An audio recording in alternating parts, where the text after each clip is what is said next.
और अभी मैं आपको दिखाना चाहूँगा बाबा साहब के जो अस्थि कलश है वो भी यहाँ पर रखे गए हैं। तो आइए चलते हैं। तो का टाइपराइटर है जी, और यही वो ऐतिहासिक टाइपराइटर है जिसके ऊपर में बुद्ध और उनका धम्म लिखा गया है। आप समझ पा रहे हैं कि कितनी हिस्टोरिकल चीज है जिसके बदौलत पूरे भारत को, पूरी दुनिया को बाबा साहब ने बुद्धिज्म को समझा है। और वही है टाइप थे वहां पर फिर से दिला दो, जिस टाइपराइटर को हमने आपको दिखाया है तो बुद्ध और उनका धम्म तो वहां पर लिखा गया, लेकिन उसी के साथ साथ भारत का संविधान भी उसी टाइपराइटर के माध्यम से लिखा गया है। पूरे भारत को जिन्होंने संविधान दिया और जिनके संविधान के बदौलत ये पूरा देश चल रहा है, जिनको पूरा देश और पूरी दुनिया सिंबल ऑफ नॉलेज कहती है, ऐसे विश्व रत्न परम पूज्य डॉक्टर बाबा साहब अम्बेडकर, इनके शांतिवन संग्रहालय में हम लोग खड़े हैं। आपको बताते कि डॉक्टर बाबा साहब अम्बेडकर के जितने भी जीवन में उन्होंने उनके कोट, उनके पैंट, उनका हैट, उनके आंखों के चश्मे, तमाम उनसे संबंधित जो चीज़ें हैं वो सारी की सारी चीज़ें इस संग्रहालय में आपको मौजूद मिलेंगी, देखने को मिलेगी। और वो सारी चीज़ें हम आपको दिखाना चाहते हैं कि किस प्रकार बाबा साहब की संबंधित सारी जीवन की जो उनकी चीज़ें हैं, उनकी किताब, उनकी पेन से लेकर तो वो छोटी बड़ी चीज़ें जो कि बाबा साहब ने जीवन में अपने उपयोग में लाया है, उन सारी चीज़ों से हम आपको सीधा रूबरू करवाने वाले हैं। साथ ही आपको बता दें कि ये बहुत ही हिस्टोरिकल और ऐतिहासिक वीडियो होने वाला है, जहाँ पर आप देखेंगे किस प्रकार बाबा साहब ने जीवन में उन सारी चीज़ों का उपयोग किया है और किस प्रकार उनका जीवन रहा, कैसी विचारधारा को वो अमल में लाना चाहते थे, किस प्रकार का नजरिया वो बहुजन समाज को देना चाहते थे, वो सारी चीजें हम सीधा सीधा भी रूबरू करवाएंगे। तो चलिए आइए चलते हैं अंदर संग्रहालय में और हर एक छोटी बड़ी चीजों से हम आपको अभी दिखाने और समझाने वाले हैं। अभी हम संग्रहालय के अंदर में प्रवेश कर चुके हैं। आपको सबसे पहले मैं दिखाना चाहूंगा जिन्होंने इस पूरी जगह को दान दिया है, उनका नाम यहाँ पर आप देख पा रहे हैं। मैं हमारे साथी से गुजारिश करूंगा कि उनका नाम दिखाए, गोपिका बाई ठाकरे। और साथ ही इस संग्रहालय को जिन्होंने संजो कर रखा और ये सारी चीज़ों को उन्होंने अपने जीवित अवस्था में रखा, तो यहाँ पर श्री वामन राव मोतीराव जी गोडबोले, इन्होंने बाबा साहब की सारी चीज़ों को इस संग्रहालय के अंदर में संजो के रखा है। बहुत सारी चीज़ें यहाँ पर देखने लायक है। हर एक छोटी बड़ी चीज़ों को मैं आपको दिखाना चाहूँगा। तो सबसे पहले शुरुआत इधर से हम करते हैं। इस म्यूजियम के अंदर में जो चीज़ें रखी गई है, यहाँ पर आप ये सारी तस्वीरें देख रहे हैं। आपको बता दूं कि ये तस्वीरें इसीलिए यहाँ पर मौजूद है कि ये जो सारी चीज़ें यहाँ पर रखी गई थी, इनकी उम्र बढ़ाने के लिए केमिकल तरीके से जो सारी चीज़ें हैं उसको अभी दूसरी जगह दिल्ली शायद भेजा गया है, और वहाँ से वो सारी चीज़ें अभी जब आएगी वहाँ फर्स्ट तो फिर से यहाँ पर वो लगाई जाएगी। फिलहाल में ये अभी तस्वीरों में मौजूद है, लेकिन तब भी ये जो सारी चीज़ें कौन कौन सी यहाँ पर है आपको पता होना ज़रूरी है। आने वाले भविष्य में फिर से ये सारी चीज़ें अगर आती है तो आपको देखने को इस जगह पर मिलेगी। आपको दिखा दूँ यहाँ पर तथागत गौतम बुद्ध की ये वो तस्वीर जो कि बाबा साहब ने खुद अपने हाथों से बनाई थी, और वो सारी चीज़ें यहाँ पर है जो कि आपको कहीं नहीं देखने को मिली होगी। ये बाबा साहब से संबंधित सारी चीज़ें आपको देख रहे हैं कि किस प्रकार बाबा साहब अपने जीवन में या किस किस तरीके के कपड़े पहनते थे। बाबा साहब का यहाँ पर पैंट है, बाबा साहब का यहाँ पर आपको कोट देखने को मिलेगा, यहाँ पर एक दूसरा कोट है।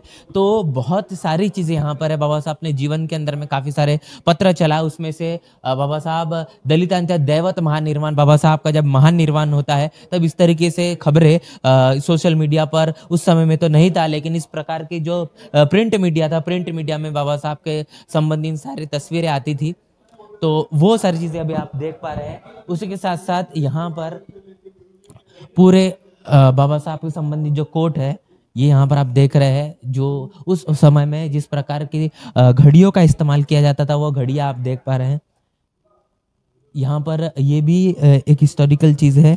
टिकट उस समय में बहुत सारी चीज़ें जो चलती थी, तो आप बहुत अच्छा आपको लगेगा डेफिनेटली आप इस जगह पर आएंगे तो। उसके बाद में ये देखिए इस तरीके से जो कोट बाबा साहब अपने जीवन में पहनते थे, बाबा साहब ने किस प्रकार के कपड़ों का हर समय में उपयोग किया है। खास तौर पर आपको याद दिला दूं कि बाबा साहब का, और हम जब बाबा साहब को समझते हैं तो बाबा साहब का कोट पैंट पहनना भी ये भी एक क्रांति का एक तरीका है, क्रांति करके दिखाने का एक तरीका है। और यहाँ पर देखिए किस तरीके का बाबा साहब का जीवन रहा, कैसे वो उन्होंने अपने जीवन के अंदर में एक बहुजन समाज को एक नजरिया देने की कोशिश की कि आपको अपना जीवन किस प्रकार जीना है, आपको शिक्षित होना है, आपको किस प्रकार के कपड़े पहनना है। हमारा संघर्ष, हमारा तकरीबन जो 5000 साल की जो गुलामी बहुजन समाज के ऊपर में लादी गई, जिसके बदौलत हम कपड़े भी ठीक से नहीं पहन सकते थे। लेकिन जब हमने पढ़ना लिखना शुरू कर दिया तो बाबा साहब एक नजरिया सेट करना चाहते थे कि आपको इस तरीके के कपड़े पहनना होगा, आपको इस तरीके से दिखना होगा, आपको ऐसा शिक्षा ग्रहण करनी पड़ेगी जिसके कारण तमाम जो मनुवादी और जातिवादी और दूषित मानसिकता रखने वाले लोग हैं, इनके जो मुंह है ये अपने आप बंद हो जाए। तो ये सारी चीजें हैं जो उस समय में यूज किया जाता था। इस प्रकार का टाइपराइटर है और यही वो ऐतिहासिक टाइपराइटर है जिसके ऊपर में बुद्ध और उनका धम्म लिखा गया है। आप समझ पा रहे हैं कि कितनी हिस्टोरिकल चीज है, जिसके बदौलत पूरे भारत को, पूरी दुनिया को बाबा साहब ने बुद्धिज्म को समझा है। और वही ये टाइपराइटर है जिसके ऊपर में बुद्ध और उनका धम्म लिखा गया है। इस प्रकार के टेबलों का उपयोग उस समय में किया जाता था। यहाँ पर बाबा साहब के तमाम कोट और पैंट रखे गए हैं। ये भी सारी तस्वीरों में चीजें मौजूद है, लेकिन ये सारी चीजें यहाँ पर मौजूद थी, लेकिन अभी इनकी आयु बढ़ाने के लिए अब ये चीजें यहाँ पर मौजूद नहीं। और खास तौर पर एक बात है, वहां पर फिर से दिला दो, जिस टाइपराइटर को हमने आपको दिखाया है तो बुद्ध और उनका धम्म तो वहां पर लिखा गया, लेकिन उसी के साथ साथ भारत का संविधान भी उसी टाइपराइटर के माध्यम से लिखा गया है। तो वो भी यहाँ पर कहीं ना कहीं एक समय मौजूद था। और इसी के साथ साथ यहाँ पर मैं आपको खास दिखाना चाहूँगा कि बाबा साहब का जो अस्थि कलश यहाँ पर रखा गया है, और उसको भी हम आपको सीधे सीधे रूबरू करवाएंगे किस प्रकार बाबा साहब का अस्थि कलश है। बाबा साहब के किस प्रकार यहाँ पर मोजे, सॉक्स पहनते थे वो भी है। बाबा साहब किस प्रकार के कॉलर्स यहाँ पर यूज करते थे। तो बहुत अच्छा लगा यहाँ पर आकर, और डेफिनेटली आपको भी लगेगा। इस प्रकार के हैट्स, अलग अलग तरीके के जो हैट्स है, ये बाबा साहब कैसे यूज करते थे, ये आपको देखने को मिलेगा। और अभी मैं आपको दिखाना चाहूंगा बाबा साहब के जो अस्थि कलश है वो भी यहाँ पर रखे गए हैं। तो आइए चलते हैं। तो आप मेरे सीधे सामने में देख पा रहे हैं कि ये बाबा साहब के अस्थि कलश है। वहाँ पर उसी के साथ साथ आप राइट साइड में आप देखेंगे तो वहाँ पर जो बाबा साहब ने स्केच किया था, जो खुद बाबा साहब ने अपने हाथों से बनवाया है, तथागत गौतम बुद्ध का, उधर में बाबा साहब की मूर्ति भी रखी गई है।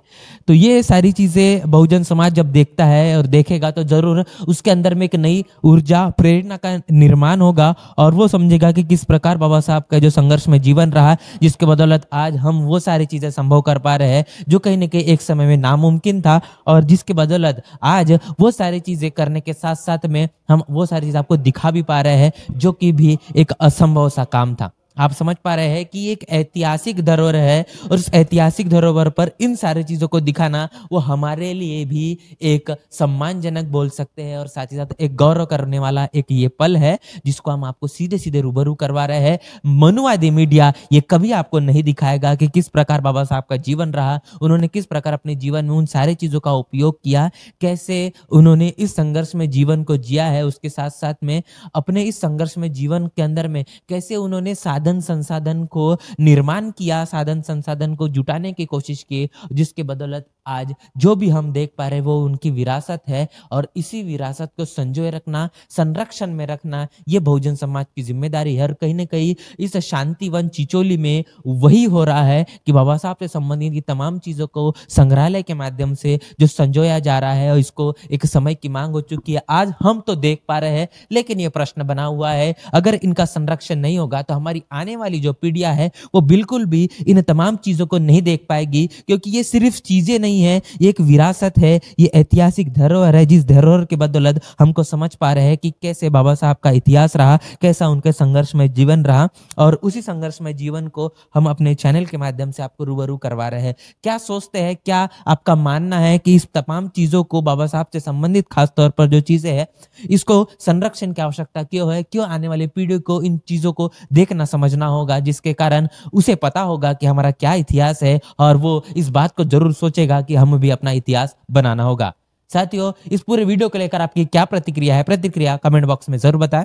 बने रहे द थिंग के साथ, तब तक के लिए जय भीम, जय भारत। बहुजन विचारधारा को घर घर तक पहुंचाने के लिए हमारे YouTube चैनल को सब्सक्राइब करें, लाइक करें, कमेंट करें, शेयर करें और बेल आइकन की घंटी दबाना ना भूलें।